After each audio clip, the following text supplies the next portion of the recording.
The SS Pewabic, a wooden package freighter that served in the upper ports of the Great Lakes. The Pewabic was launched in October of 1863. She also had a sister ship called the Meteor. The Pewabic would spend its time transporting copper and iron ore. She would also transport passengers as well. When she was launched in 1863, she was built by the Peck and Masters at Cleveland, Ohio. The Pewabic came in at a length of 200 feet. She had a beam of 31 feet and a gross tonnage of 979 tons. She was also powered by two twin-screw propellers, this obviously being by a steam engine. Being that the Pewabic was also a part of the Lake Superior Transit, which was known as the Pioneer Line, she would deliver cargo especially fast, and the passengers between Lake Erie and Lake Superior. This was especially in the Copper Country, which is in the Upper Peninsula of Michigan. During her time, the copper ingots from the Upper Peninsula's mines was actually a very hot commodity for customers, and during the Civil War as well. The Pioneer Line was a very successful company in moving passengers in both directions, and the Pewabic was acclaimed as one of the finest vessels on the lakes.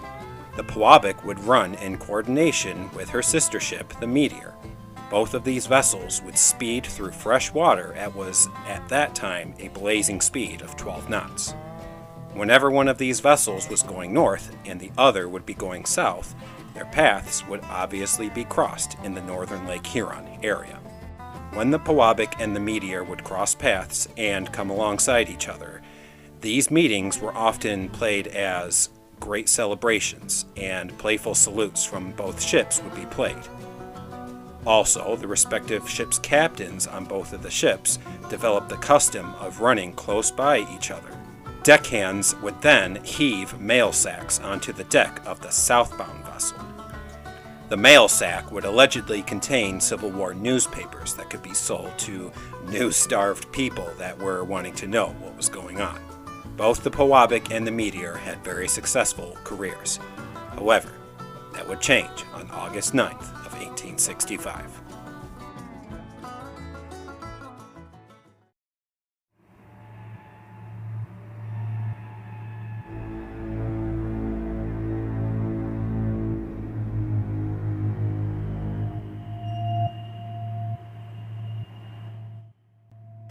On a calm night on August 9th, 1865, the SS Pewabic would head off to disaster.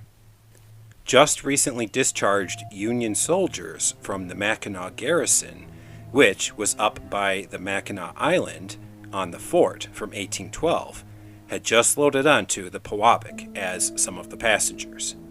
3 of these would be Confederate political prisoners. There would also be some ordnance during the Civil War time, as when this took place. The weather was calm, and aside from a report of a drizzling shower or two, they could not have asked for more perfect weather. As the Pewabic departed, the Meteor as well was on her way. The captain aboard the Pewabic was Captain George McKay, 27 years old, and a Scots immigrant. The captain aboard the Meteor was Captain Thomas Wilson.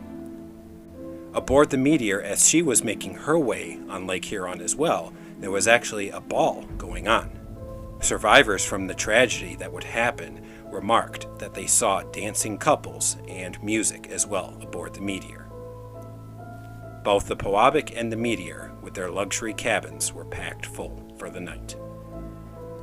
As the two vessels approached each other that night, like normal, the Pewabic's helmsman, for some unexpected reason, swerved in the path of the Meteor. The two vessels collided, and the Meteor buried its prow deep into the forequarters of the Pewabic. The force of the collision was met with deadly shaking on both ships. Passengers and crew members were thrown about, both in their cabins and on deck. A chief engineer aboard the Meteor named John Cronweth remarked about the night and what he had heard and seen, and I quote, "The pitiful cries of the drowning, struggling for help, are still in my memory, and will remain with me while memory lasts."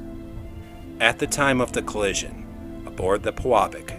It is unknown the exact numbers. However, it was around 150 to possibly 175 people on the Pewabic. In any case, after the collision, people were frantic to jump to the Meteor and also jumped overboard. Another young man, a survivor, remarked about his night, and I will now read what he wrote in a newspaper. And I quote, "I resolved to try to jump onto the Meteor, which had backed out immediately after striking. Indeed, the engine was reversed about 10 seconds before the collision, and kept her more alongside of us till we went down. To do this, I thought it necessary to go to the stern of the boat, never thinking for a moment of the hurricane deck, from which the majority of those who were saved jumped into the Meteor. When I reached the stern and went out to the cabin, the vessel was already sinking, bow first. I attempted to reach the railing so as to jump out, but the inclination of the deck was too much for me, and in a moment of time I was underwater. The crashing of timber, the whistling of the air, and the rush of the water produced an awful combination of terrible sounds. The last thing I noticed before going down was a woman and 2 children, rushing into the cabin. They were lost. I was sucked down a considerable distance in the wake of the boat, perhaps some 15 or 20 feet. It seemed like an immense distance at the time.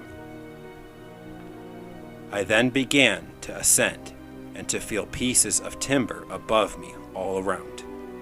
I began to fear that I should come under a piece of the deck and find it difficult to come out to the surface.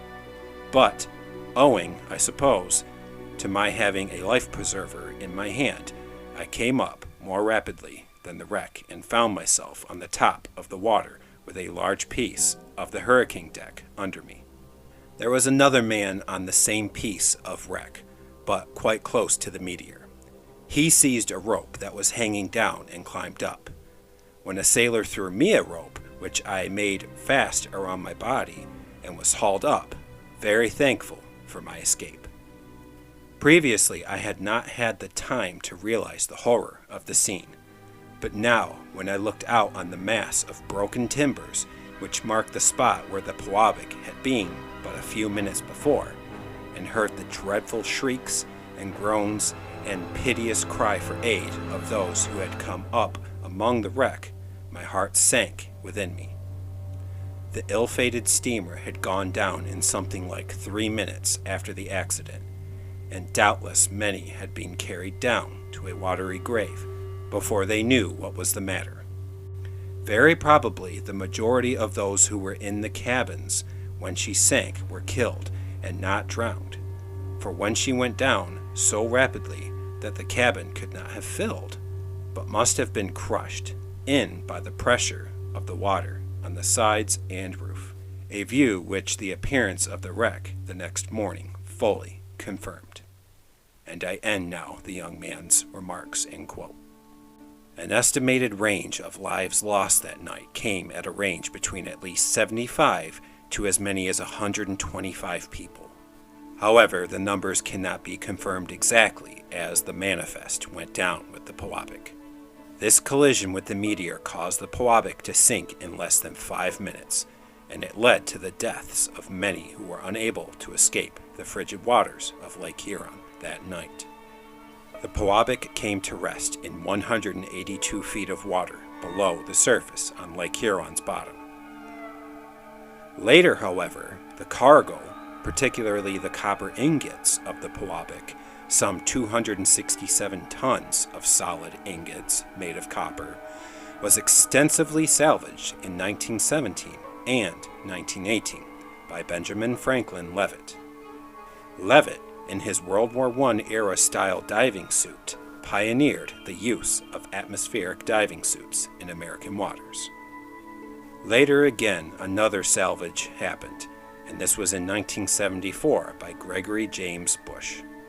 It is unclear what exactly happened that night and why the whalesmen aboard the Pewabic made a sudden turn into the direct path of the meteor. The Pewabic today is a gravesite and a silent memorial to those who died in its sinking and salvage. What a very tragic end to what was supposed to be a special event. And that is the full story of the horrible and tragic collision of the SS Pewabic and Meteor. Well, everyone, that's quite a sad story to learn of and read there.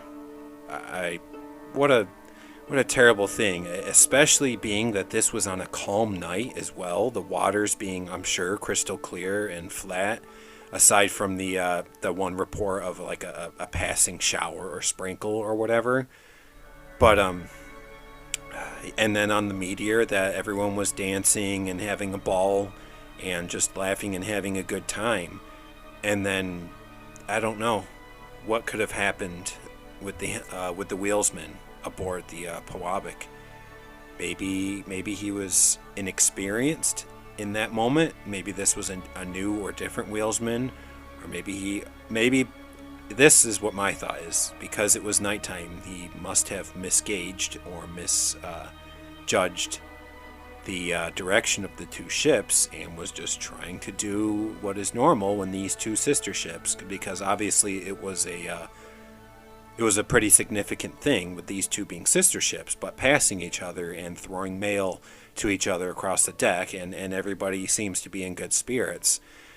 I don't know. I think because it was nighttime, they must have misgauged it. He must have, whoever the wheelsman was. And yeah, that must have been some collision, shaking everybody out of their cabins like that, and the poor people that were probably asleep when this happened, or that I was reading the mother and her children when they went into their cabin, but they never came out from the young man's testimony. What a sad story.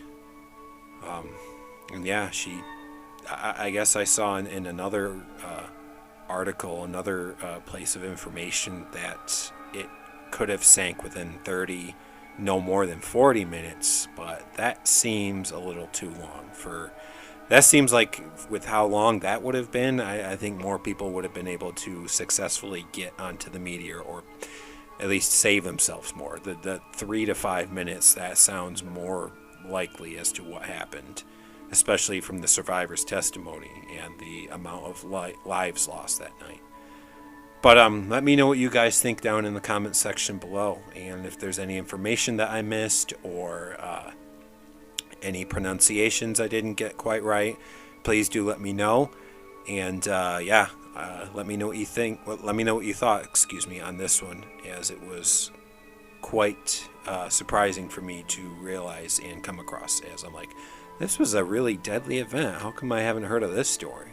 But I'm sure there's more of them out there. Either way, thank you everyone so very much for your support and enjoying this episode with me. And as always, until next time, look forward to the next episode. God bless you all.